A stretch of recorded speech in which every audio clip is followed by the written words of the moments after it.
USA has a new top-tier coastal vessel, USS Coolbaugh DE-217, a Buckley-class destroyer escort in service with the United States Navy from 1943 to the 1960s. Coolbaugh was named in honor of Lieutenant Junior Grade Walter Wesley Coolbaugh, whom received the Navy Cross for his conduct at the Battle of the Coral Sea in May of 1942, but then lost his life in an aircraft accident in December of 1942. The Buckley-class destroyer escorts were a class of 102 ships launched in the United States between 1943 and 44.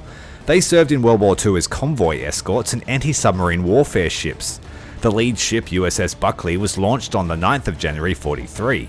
The ships were prefabricated in sections at various factories across the United States, and the units assembled in shipyards and then welded together on the slipways. An extremely effective and cheap way to mass produce the much needed escort and anti-submarine vessels. The Buckley class was the second of the so-called destroyer escorts created by the US, succeeding the Everts class. One of the main design differences over the Everts class was that the hull was significantly lengthened. This long hull design proved so successful that it was used for all further destroyer escort classes. In total, 154 were ordered, with 6 being completed as high-speed transports. A further 37 were later converted to the same standard, while 46 of the Buckleys were delivered to the Royal Navy under the Lend-Lease Agreement.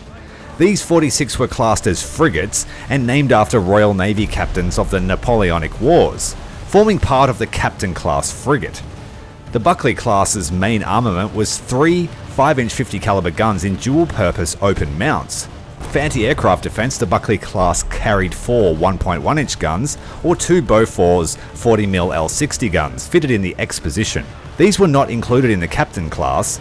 There were also 8 Oerlikon 20mm cannons positioned in various configurations depending on the ship, with at least 4 fitted in sponsons abaft the funnel. For anti-submarine weapons, the Buckley class had Hedgehog, a British-designed spigot mortar that fired 24 bombs ahead of the ship. This was situated on the main deck just aft of the A-mount. They also carried up to 200 depth charges. Due to their standardized design, many ships were altered to suit the conditions they faced, with the British versions less focused on AA and able to carry hundreds of depth charges in specially fitted rails that extended to midships.